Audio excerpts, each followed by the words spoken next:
Yeah, the Christian music guys. Make some noise for the Christian music guys.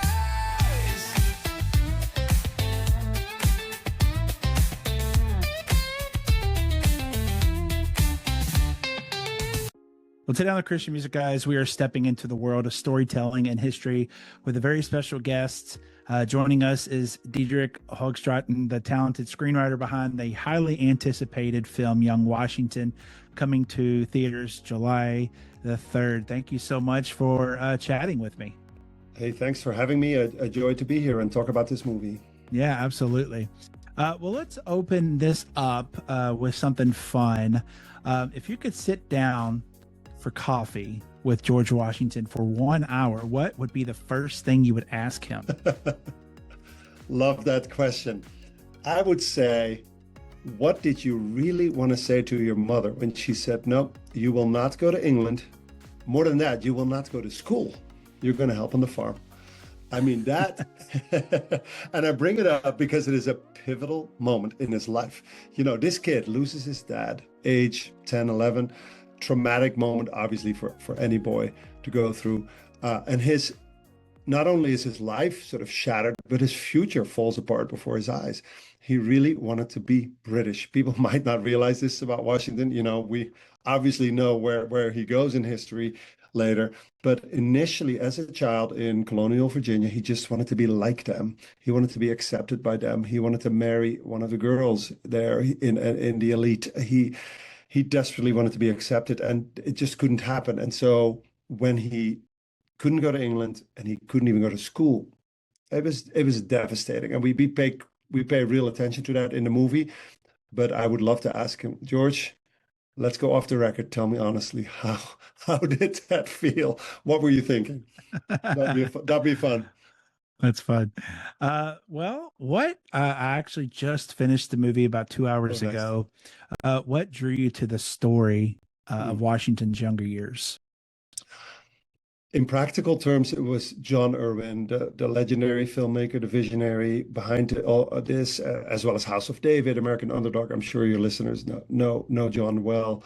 Mhm. So in practical terms, it was John approaching me and say, would you give this a go? Let's see what we can forge out of the historical facts and truth that we know about this young life. Let's see if we can create a really dramatic sort of hero's journey. That's what it is. Even though it's a short period of time in his life. We start when he's about 10, 11 years old. He loses his dad. We end it when he's 22, 23, and he takes on his first proper role as a commander of the Virginia militia, which at that time was brand new. So he was its first leader and commander. John wanted to, as he did with King David, he wanted to humanize, make fully human this figure in history. Obviously, George Washington, from my perspective, as a new American, I became a citizen in 2019, one of the proudest days of my life. I'm very, very grateful, and we can talk about that later. But as a new American, I see this man as a pivotal figure in world history. And so the chance to make him come alive more, to make him less mysterious, less distant. There's a biographer who I recently reread a part of it, and he says it can be very difficult for children to understand their father, like truly understand them. And so if Washington is the father of the country, this biographer says, well, Freud and Shakespeare have taught us how hard it can be to approach your dad in an honest way. And so this movie, I think, is an effort to understand him better, to see where that character is forged and shaped in these younger years. As for so many of us, that's true, right? That the stuff you go through as a kid, especially the hard stuff, the failures, the disappointments, the tragedies, the loss, all of it, the depression, the anger, the despair, we show all of that to make human this very austere looking older man. When we get to know him through the revolution and his presidency, we say, nah, he's like us. He was a boy. He was a young man. He was angry. He was struggling, and he needed his mom to set him straight a few times, as you've seen in the film. Mm-hmm. And so that to me was very appealing, because by getting to, I hope, by getting what shaped Washington, we also tried to get at what started to shape the early American experiment, the republic that we have to this day. Yeah. And of course, we could talk about casting for a moment if you would like. That's a Mhm. pivotal part of Yes. creating a movie, especially a historical movie. What stood out about these actors, and did you have a big part in choosing these people to play these characters? That's a question I love because when you write something, when you write a screenplay, you start to naturally sort of put a face to the characters you're writing. It just happens. Mm, yeah. For George Washington, I kept thinking about certain very, very well-known younger actors out of America or Europe, sort of an absolute A-lister who could draw a crowd in, right? In his brilliance, John Erwin found a complete unknown until now, William Franklin Miller, an English actor, ironically, who I believe really, really embodies the young man that we wrote. So that was a total surprise to me. I was not part of the casting. I know John looked at probably 200 actors for that role because Mm, he had to get it right. That was, speaking of pivotal, you used the word, without the right actor in that role, this movie might not have worked. Then John had the inspired idea to find some brilliant, very well-known names: Sir Ben Kingsley, Kelsey mm, Grammer, Andy Serkis, Marie Louise Parker as his mother, uh, to find these beautiful Oscar-winning, great names of Hollywood to surround this newcomer with. And to me, I know all credit to John Erwin and his producing partners. That's above my pay grade, but I'm very grateful that he did because I think it brought the story to life in a way that we couldn't even imagine when we wrote it. yeah. And you had an Aussie on there too, doing his. That's right. Of course, sorry, Joel Smallbone. Wonderful, wonderful role. He seems to enjoy that part, I think. Yeah, Yeah, yeah. that's right. Was there a moment like on set where a character was portraying like an actor was portraying the character and you were like, that's exactly how I imagined it. Mm. Well, I was on the set one day. So most of this is filmed in Virginia in the actual locations and in Ireland, which can look a lot like colonial America, turns out. Yeah. My co-writer Tom and I were on the set in Ireland when they were filming the opening scene. I'm not going to give it away, but it's pretty epic. And it was a very, very complex scene to start filming. We we stood there in the woods in Ireland and we heard you hear action, then we heard the explosions and dozens of actors moving like a choreographed dance. And Tom, my co-writer, he got embarrassed, but I thought it was very moving. He started to cry because we had worked very, very hard on those early pages of the script to get that opening right, to draw you right into the drama of his life, of his Mm, early life. And to then see these actors bring everything. And oh, by the way, also the costume designers, the set mm, designers, it's just beautifully done. Suddenly it's reality. Something we dreamed up with John Irwin became real in that moment. And that was no, it was a very powerful experience. To be frank, I've never been part of a production of this size and scope, and also of this sort of the meaning of it to me is very different from other projects I've worked on. So it was brilliant to witness it. yeah. And I always pay attention to the music or the score of films, and the Right. score is so beautiful. And I'm yeah, glad to hear it. I yeah, had yeah. nothing to do with it, but I don't. I only enjoy music, and I'm really glad to hear from you that it works. Yeah, yeah.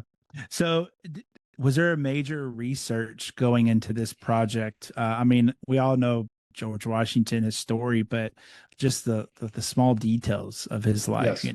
how did that look? Hmm.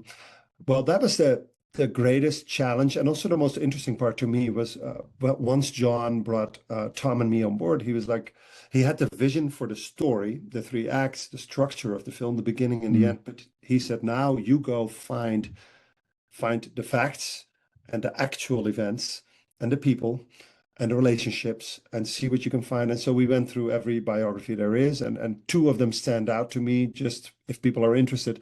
Joseph Ellis, His Excellency, wonderful, wonderful book, very accessible, just a great read.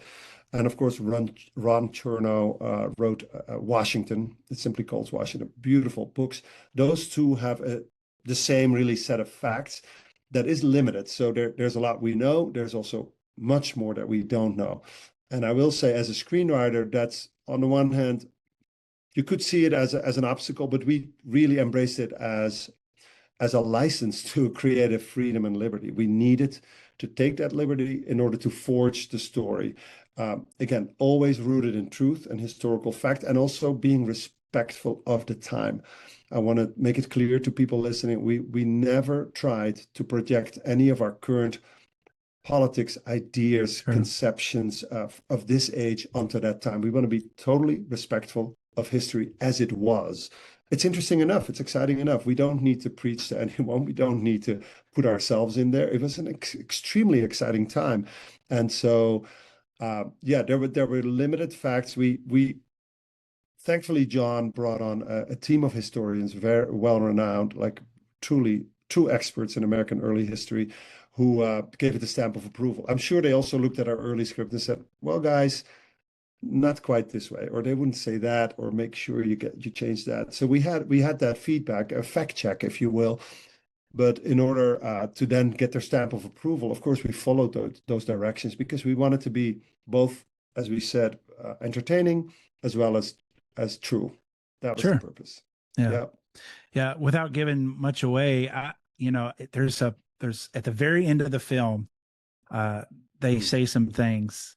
We're headed somewhere, and I'm like, that is so cool to think. I mean, I don't know if it actually happened, but they're all shouting, let's go to Virginia or whatever, Yes. That's so cool, but was Yeah. there moments or anything from Washington's story that you wanted to have in the film but couldn't because of time and things like that? That's a good question. I don't think there were specific situations. Listen, I think there were, for instance, the relationship with his brother, to me, is a very powerful element to the story. Once George loses his dad, his half-brother Lawrence steps in really as his mentor and his guide through life, if you will, helping to shape that, first of all, educate him, teach him chess, and that's where you get that line, even a pawn can take the king. That's an extremely important sentiment, as we know later in his life as well, when he takes on the British Empire, the greatest army in the world, in world history, actually. So Lawrence, the brother, takes on that role in George's life. And maybe that's an example where I wish there had been more, if this had been a series of, right, seven 1-hour stories about George Washington's early life, you could have delved into that relationship, that friendship, and then the incredible tragedy when he also loses their brother, right? Similarly, he had a very interesting friendship, a fraught, interesting friendship with William Fairfax, played beautifully by Joel Smallbone. To me, that I wanted that role to be bigger. I wanted that friendship and that complex relationship to go deeper, but that's the tough part. There's a lot that ends up on the cutting room floor, just because 2 hours is 2 hours. There's only so much you can do. The choices we had to make also benefited, I think, Marie Louise Parker, the role of the mother. I think, to go back to that, it was so important to show her as the pivotal character in the evolution of his character. That's really what this movie is about. Like, how did he evolve? How did he develop that resilience and that incredible integrity, the humility that we get to know him for later? All of it is forged in the early times. And so I think we touched on everything. Now, you guys, the viewers, the historians, the history nerds, I'm sure are going to tell us online what we missed. And hey, John Erwin gets this question all the time. When is the sequel coming? I mean, the movie isn't even out yet, and people ask him. Yeah. And he he just laughs. And I always say, no comment, except if there is a sequel, I want to be a part of it. Well, and you could call it Old Washington instead of Young. Or what, middle-aged Washington. Middle Washington. So as people check this movie out on the 3rd of July, yes, what's one thing you hope that they walk away with? Yes, that's an important one. As it turns out, we are the one and only sort of big mass market movie coming out directly related to America 250. Yep. So we want to celebrate this country. And we know for some in the country, that's not an easy thing to do right now. But what if we can come together in the dark with our popcorn on the 4th of July, 5th of July, 3rd of July, and share this moment? Like, this is something we can be proud of. Nobody says that America is without fault. No country is without fault. I've lived in different countries. Right. It's a mess everywhere. Yep. America is just better than the others. It's the greatest country in the history of the world, believe me. Yeah. But what if we can sit in the dark with some strangers, find some unity around this idea? Like, look at this guy, what he went through in order to get where he was, to lead the revolution, to become the first president. So that sense of sort of a shared experience, I believe there's a hunger for it. I believe many of us, the left, the right, the middle, regardless of ethnicity and background, I think we're craving like something to unite again, around Sure. again. I think Project Hail Mary showed that, by the way. Maybe, Tom Cruise shows that with his movies, and this, what better hero to celebrate than George Washington? Yeah. Yeah. Well, could you give us any kind of hints or clues on what you got coming up working with, is there things that you're working on that you could spill with us? Yes, there's some things I can't talk about and some things I can. I think there's a book that I'm adapting with a great producer out of LA called Darren Moorman. He's worth looking up.